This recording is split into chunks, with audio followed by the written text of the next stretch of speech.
After losing 160 pounds through lifestyle changes without surgery, which I began 15 years ago and have maintained,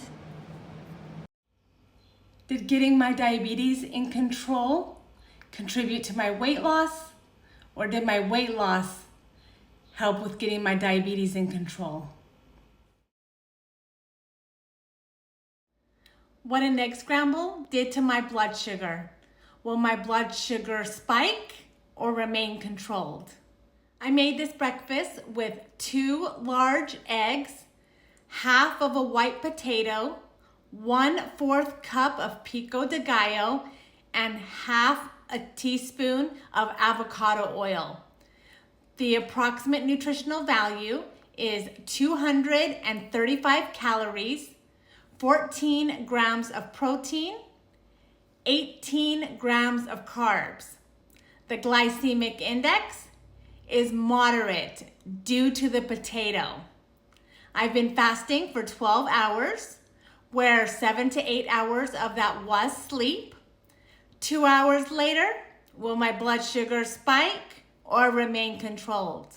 2 hours after eating, my blood sugar did increase by 20 milligrams. An increase of more than 30 milligrams is considered a spike, depending on where your blood sugar was prior to eating. So my blood sugar did remain well controlled with this meal. If you're enjoying this video, please don't forget to like, share, and subscribe. It really helps the channel grow.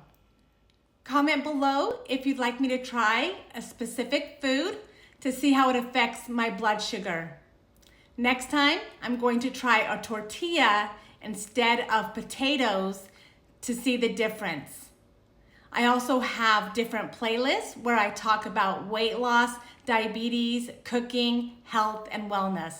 Look out for my next video. Until next time. 88 recommendation for people with diabetes: a spike in blood sugar after eating, postprandial glucose, is typically considered too high if it's more than 30 to 50 milligrams above your pre-meal level, depending on the situation.